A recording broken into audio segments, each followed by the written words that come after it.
A tourist is somebody who gets off the bus, snaps some pictures, and gets on the bus and says, "Where are we going next?" So a pilgrim is someone who gets off the bus, goes to a holy site where we read some scripture passages in situ at the site, and pilgrims get back on the bus and begin to talk for the rest of the day about what that engagement means for their lives today. So transformation is the goal of being a pilgrim. Next, to go on this pilgrimage, I need you to act lightly. And what do I mean by that? Well, I'm going to invite you to take your cherished biblical words and your theological convictions and maybe check them at the door when you come in to sit down, so that you can be open to hearing some new things about Paul and about his congregations and about what that might mean for our life today. I promise you, your favorite words and theological convictions will be there. You can pick them up on the way out, and you can want to even hear what we're going to cover these next few weeks. That's up to you. But I want you to pack lightly for the time being and not be weighed down by those words and convictions. And in support of that, I've listed a passage from Luke's gospel, which I think is really important. This is Luke chapter 10. The Lord appointed 70 others and sent them on ahead of him. And he told them, "Carry no purse, no bag, no sandals, and greet no one on the road. Whatever house you enter, first say peace to this house. Remain in that same house, eating and drinking whatever they provide. Do not move about from house to house. Whenever you enter a town and the people welcome you, eat what is set before you." Now, did you notice twice? Eat what is set before you. I want you to think about that metaphorically. What do I mean by that? Well, what I mean is I want you to eat and drink what you hear from me while you're in this setting. When you head out, as I said, you can pick up everything that's familiar to you. But in this room, let's travel without a bag and a purse, without sandals, and just be open to what happens.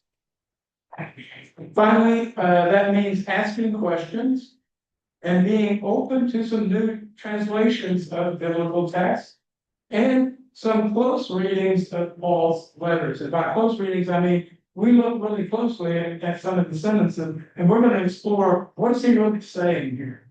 What is he saying to people about how they should be living their life? And that's what we're going to look at very closely. Now, just to get things going, I'll just ask this question of the group altogether. And the first person who speaks up will just win a spiritual prize.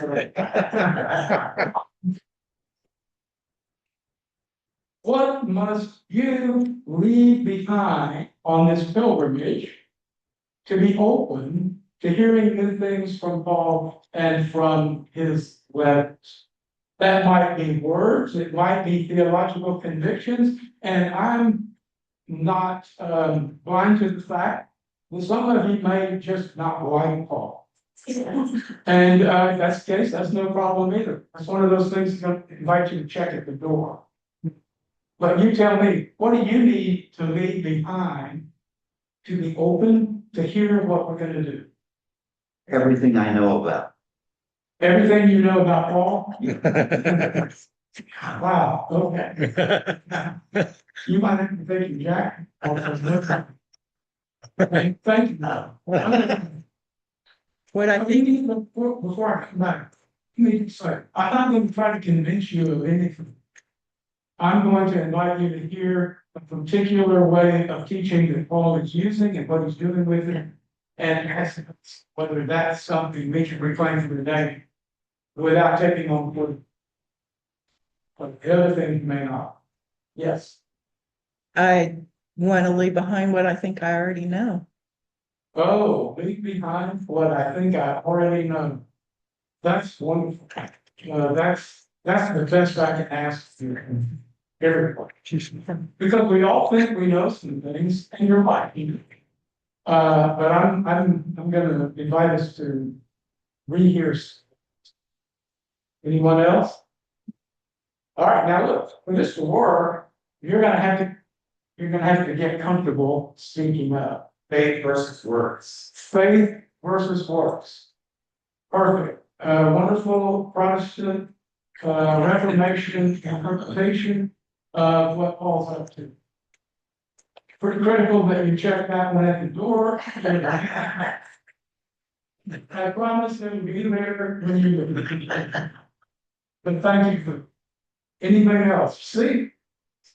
The deeper we go, the better this is gonna be for all. Thank you. Please. I think for me, the thing to leave behind is the idea that discernment should be a good thing. I'm more used to thinking of it individually.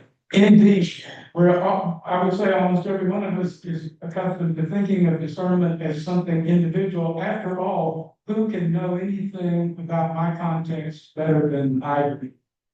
And I mean, I think that's a piece of baggage we all bring with us.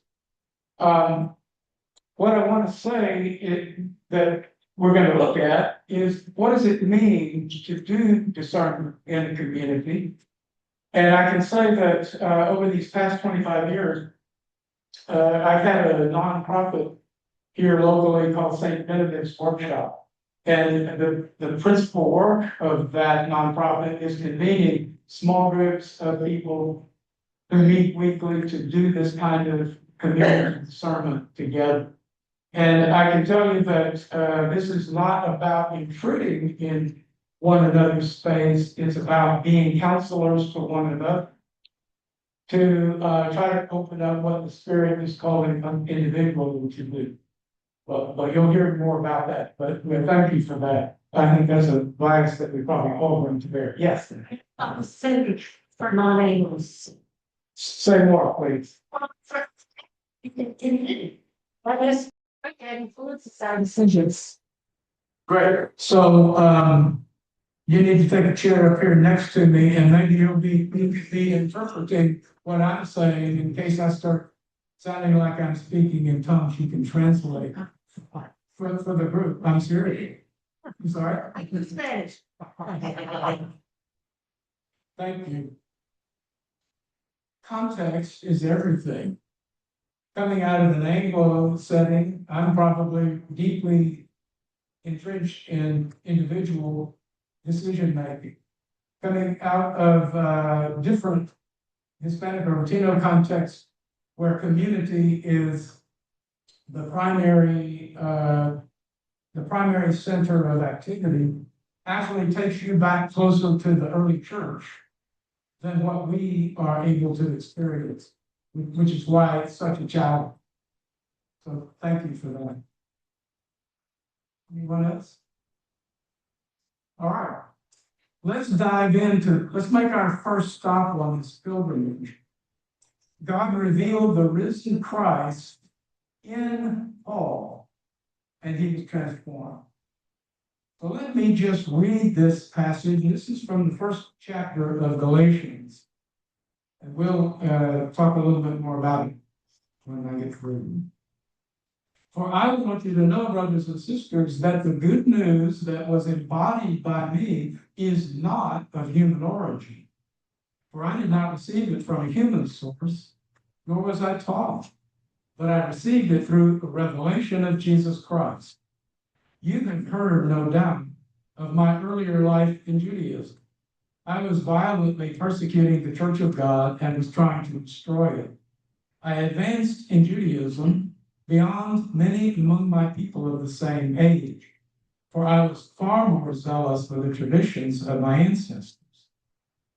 But God, who had set me apart before I was born and called me through his grace, was pleased to reveal his Son in me so that I might embody the good news of the Son among the Gentiles. I have been crucified with Christ, and it is no longer I who live, but it is Christ who lives in me. This is the heart of Paul's take on what most of us think of as that road to Damascus experience that we're mostly familiar with because it occurs 3 times, the story occurs 3 times in the Acts of the Apostles. And you'll remember that story, sometimes our imagination is stimulated by the Caravaggio painting of Paul falling off a horse when either a bright light or loud voice comes to him from somewhere saying, "You persecuted me. Who are you?" "I'm Jesus, one you're persecuting." So I want us to take a few minutes and think about that story, which I'm going to characterize as the revelation of Jesus Christ to Paul. But in his words, and this piece in Galatians, this is the only place that he writes about that experience. And he says that God revealed God's Son in me. It's no longer I who live, but Christ who lives in me. So let's talk for a minute. What are some of the differences between the revelation of Christ in me and the revelation of Christ to me? And rather than breaking up into groups, let's just ride the spirit here. What do you think? Again, no right wrong answers. He was personally given revelation that no one else ever received, such that he could share it now. And he said also, imitate me as I am. So a revelation, you said that he was given a personal revelation, Yeah, and you said that no one else ever. ever got. So then we hear him say later, imitate me as I imitate Christ. Yeah, Okay? I know what I'm doing. I know what I'm doing. Well, I'm not saying that. Paul's saying that. Yes. It was the context that you. Exactly. You may. I'll come back to that in a minute. Other thoughts about Christ being revealed in Paul? Yes. One is, like, says he revealed himself in being responded by like the Son is already in him and just needed to be revealed. So like one possible, it might be like the not Christ in us already, like thinking to reveal it or not. But it's just I live. If I find I mean, as opposed to a reveal was already, so I'm not sure. Yes, not sure. That's okay to be not sure. This is not completely clear. But let's think about this. If we go back to Genesis 1 and 2, and we hear about God creating humankind in the image and likeness of God, then your first comment might actually be Paul picking up on that creation in the image and likeness of God, and that Christ he understands as the one who has come into the world to maybe enliven that image and likeness of God in me, in you, which then suggests the possibility that if that's the direction Paul's going, then he's going to go about helping others imitate Christ so that Christ comes alive in them too. And again, I think it goes back to image and likeness of God. All things are created in the image and likeness of God. And here's a way that Christ comes alive in us. That's another possibility. I see another one. Yes. Okay. Tommy, just be on the scope. I bet Garrett knows what I'm gonna say. Always. Uh. What about the possibility this guy saw a movement that he could hijack and claim that he had this revelation, but there's no proof of it, and everybody looking at it to this day. Well, is that a possibility? Yes. Like, we have no other, like, witness that he did see these things, and that God did tell him. Yes. That's here. Here's an alternative. Because this is the alternative you're gonna hear from me over these weeks. I think that when Christ comes alive in Paul and others, that God's life-giving power flows through them to enrich the lives of other people. And it's those experiences of enrichment, Paul would say, that are the divine affirmation, the fruit of living a Christ-like life. So I'm granting you this possibility, but I'm saying also another possibility is that in learning how to live Jesus, the people in both churches and even on down to us today become the way that Christ carries out his ministry and bears fruit in the world. And if we learn to see that fruit as the power of God at work, then I would argue that's affirmation of Christ being alive in each of us. Okay? But you understand? Possibility? Can't. I'm a historian. I can't say no to it. Yes, sir. Oh, wait a minute. Is this going to be a response? Because you guys know each other? Sure.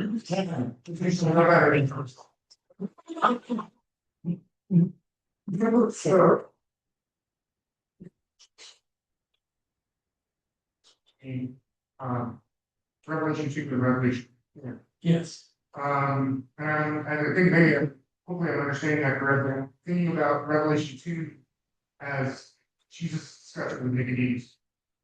Where Nicodemus, what the truth was revealed to Nicodemus when he declined Jesus' invitation. And the compelling nature of the revelation in the way that Paul talks about his inability to do anything else. And how we can have a revelation to an understanding on paper, and then there's the revelation ending to distinguish from. Absolutely. And I think that's an important distinction to make. So if we take that to Paul and his approach to Christian formation in his churches, he's ultimately trying to have those same kinds of revelations of Christ alive in his congregants, so that they have the same confidence that he does. It's no longer I who live, but Christ who's living in me. And then this goes back to the community discernment piece that we talked about. Because it's only in a conversation amongst a group of us where we can hold each other accountable for our interpretations of where we think God is at work or not.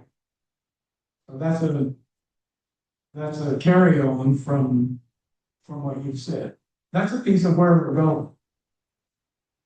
Thank you. That's great. Anyone else? I told you this is a whole lot better than what's on this piece of paper. You can always read this, and this is even better. Yes. It's almost simpler than your website. But whenever I read the Paul's version, it is so different than what I knew. I was lucky enough to be in a home where I never knew anything to going to school church. chapter of the Bible was regularly every night or I would sleep. Whether or not I understood what was there or wasn't there. So the whole idea of a sudden change of heart and mind and spirit and actions is not something that I easily relate to. And in present day time, when I hear someone say, I found Jesus yesterday, I am somewhat skeptical because it's not my experience and I can't like not skeptical at all that the issue of revealed to me or in me is such a subtlety. And yet I think I understand what you're saying is it's not a subtlety. It's a very different inversion than what offers after fighting. All didn't have Christ from speaking. Christ in him as the time of the when I came later, and also the time of Paul's conversion into the age of the law, started anew it with Paul, his ministry of grace. So it was like, this is no longer, this is where we're going, it's dramatic, but at least that's the way now. So how about this? Let me make it more complicated. I mean, that's what scholar is all about, making it more complicated. Your experience doesn't track my experience. Now, Milton was saying I'm a lawyer. I was a lawyer who went to church. So, no, I'm not saying I had this upside down. But every person's situation is potentially different. And so what Paul's trying to do is have people understand in their own contextual setting what it looks like for Christ to come alive in them. And the more they begin to understand Christ living in them and God working through that in ministry to others, the more confident we become in trusting that. You had no trust issues because that was your background. I can tell you, I work with lots and lots of people who have more trust issues than me. And so a piece of that work is to say, let's talk about how Christ is coming alive in you or those around you, and how that is leading to experiences of the life-giving power of God that makes life new. And so I just want to say, I bet however many people there are in here, 70 or 60 or whatever, we've all had different experiences. And our formation over time is happening in different ways. And so that's a piece of why it's so important that we hear one another's voices, to understand them, and to make sure that my experience I don't project onto everyone else. And so thank you for that. One more thing. I cut it off of here because I figured it was too much. Already got too much. But Paul says in 1 Corinthians 9, to the Jews I became as a Jew so that I could gain more Jews for the gospel. To those who were lawless, I became lawless so that I could gain more people for the gospel. To those who were weak, I became weak so that I might gain more for the gospel. And I will just say context is everything. And so what Christ looks like in every one of those settings, Paul is trying to embody in order to make a difference to people coming from different contexts. Now, was that follow-up questions to that? I've kind of unloaded something that's not on. Moving on. Kind of touchy. Yes. To the biggest step. for me has been, and it seems to be other people, has been getting God from out there into God is God is here, yes, somewhere. no, and I think that's what's so important in, When you look. You know, that's where you start out, but it seems. Christianity is done. that's Real.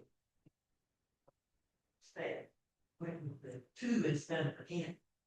absolutely, and as long as God is here, we're safe. It's when God's at work in our lives that things start changing and the risk goes up. It's scary. But I think what I'm trying to introduce Paul to you, and say, he's going to make life risky for him and for himself and for the rest of us.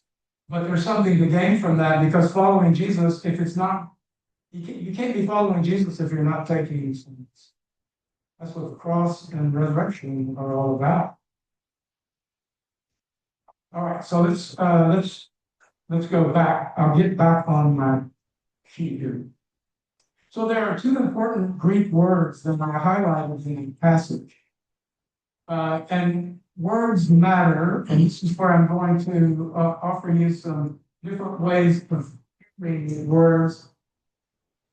And I'm hoping you have checked some of your understandings at the door temporarily. First word is euangelion, which is a noun. It's usually translated as good news or gospel in most English translations. It's really important to understand in the Gospels that word euangelion is only used less than a dozen times. In Paul's letters, it's used over 60 times. And so it was already in circulation in written letters before the Gospels even began to appear. The word has a background in archaeology of the first century world. We know from archaeological digs that the word euangelion was often inscribed on buildings to announce the good news of something happening in the life of the emperor. It might be the birth of a son, it might be an important military victory, but the good news is what's happening in the life of the emperor. Paul, I think, seditiously embraces the word euangelion and redefines it as events happening in the life of Israel's one God. So you can see why right away he's already at risk of pushback from the empire.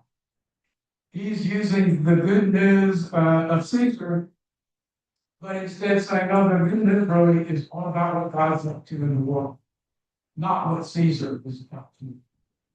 And so what we can see from that is that the good news is about God's saving power that is experienced from time to time in our lives. Those are events of good news, events of God's life-giving power. The power that has been at work in Jesus, not only in his ministry, but most importantly, in his death and the power that raised him to new life after him. That's, from Paul's point of view, that's real power. When you can turn death to life. And so the good news is that God continues to turn death to life, literally and metaphorically. And it's that metaphorical application that's about how Paul is forming us to see life as a series of experiences of God's life-giving power. So I put that partial verse from Romans chapter 1, verse 16, just to make it clear, where Paul says, I'm not ashamed of the euangelion, It is the power of God for salvation to everyone who trusts or believes or has faith. So Paul understands the good news as God's life-giving power turned loose in the world. Which takes us to the second word that's important up in that passage from Galatians, and that's the verb euangelizomai. And you can see it's rooted in euangelion. It's a verbal form of the good news. And it's normally translated as proclaim or to bring good news. Proclaim good news, bring good news. But the background is in the Septuagint, which is the Hebrew Bible translated into Greek, probably in the 1st or 2nd century BC. Because Greek was the language of the Romans.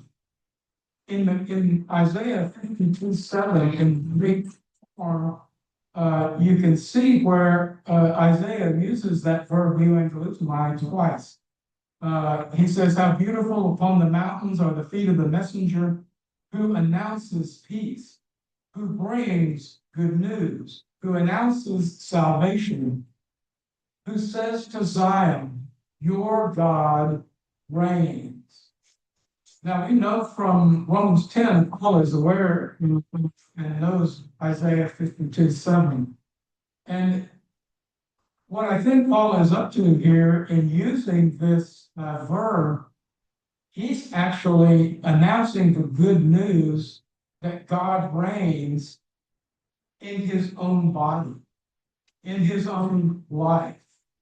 So he's not only someone who speaks good news, but maybe more importantly, he embodies the good news of God's power that transformed him from death to life.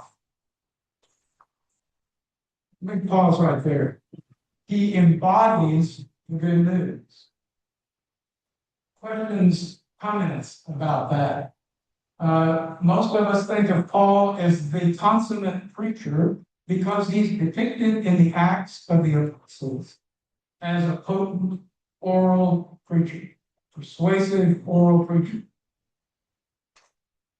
Paul's ministry includes preaching for sure, but maybe more importantly, he is embodying the good news of his change from death to life in God's new creation. So let's just pause. Kind of questions or comments about that.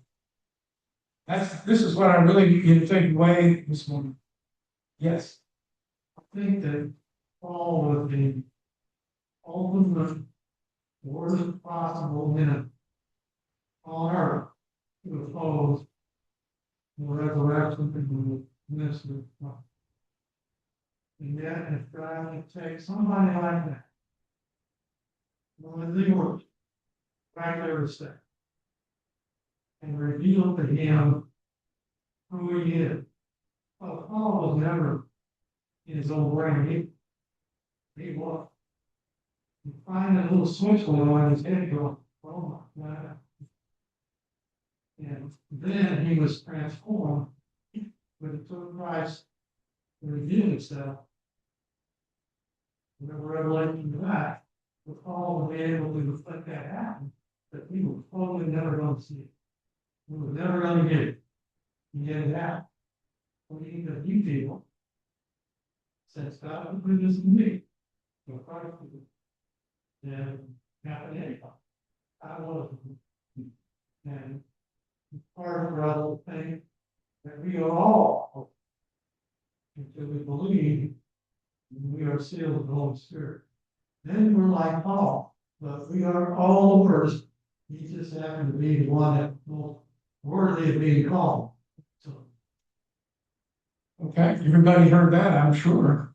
I couldn't agree more. I don't know about worst, but he certainly was, he saw it that way. Yes. I love that phrase, embodying the goodness. That's what it's supposed to be. It's not just that we know it, it's that it changes who we are. and reformed and transformed it. I love He got a rap. So God can show him grace. And who else can see him grace? All that we can do, there is nobody feel like it's totally beyond. All. Nobody's beyond.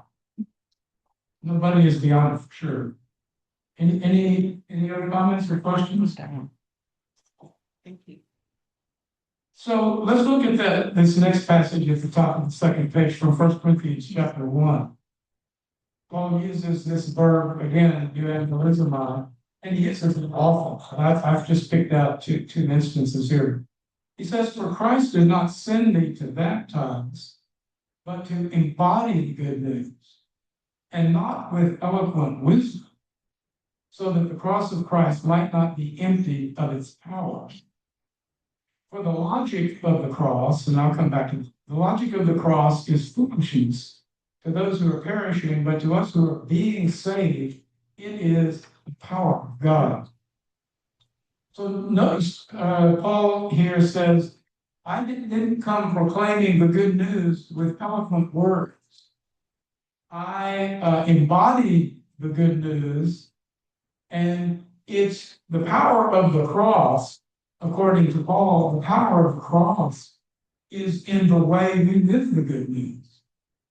The way we live out our death to the ways of the world and live into the ways of Christ for the world.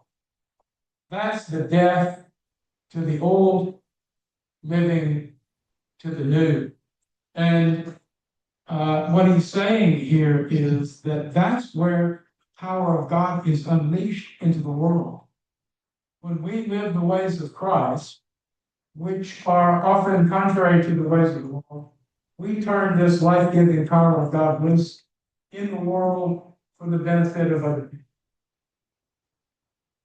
So then he says, for the logic of the cross, that's my translation of of that phrase. And I've given you a footnote in the New Revised Standard Version. It says, for the message about the cross is foolishness. It goes on from there. And I want to make a really important distinction between a message about the cross and learning how to reason with the cross in mind for how we embody the good news. It's a really crucial distinction. When I sit in church and I hear someone talk about the cross, it's interesting.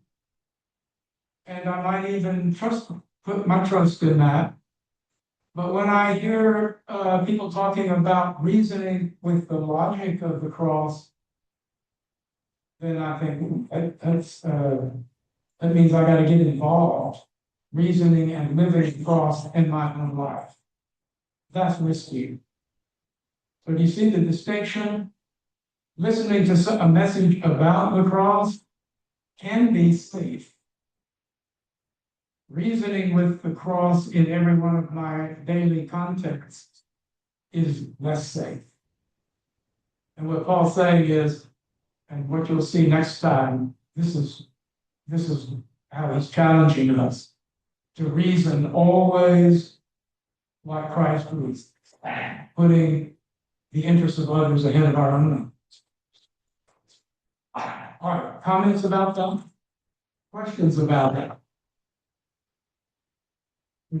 Rejection of. I know with Milton telling you I'm a lawyer, you know I'm going to come back at you. How long? I want to hear everything everyone's. I left my lawyer behind. Most. Anybody? Yes. Thank you. Special translation for verse 17 is to preach. Because I'm curious, did you see that translation to the body in earlier translations? From the church history.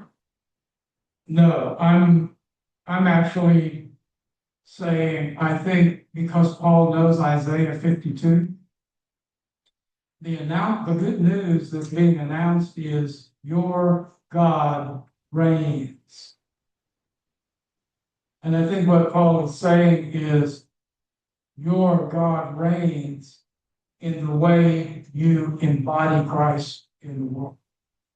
So no, I'm not making that as a literal translation.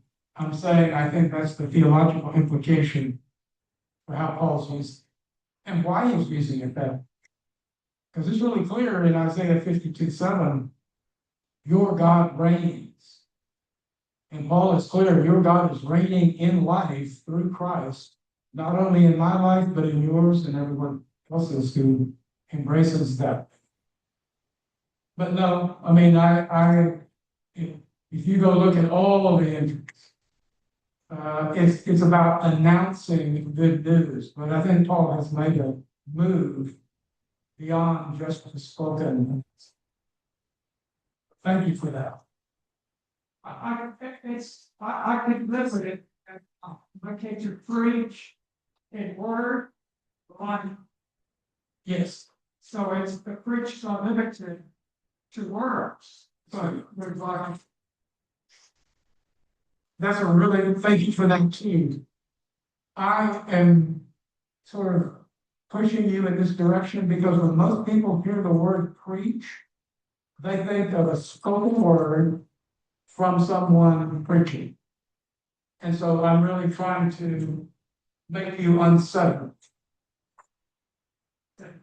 It's not exclusive. Let's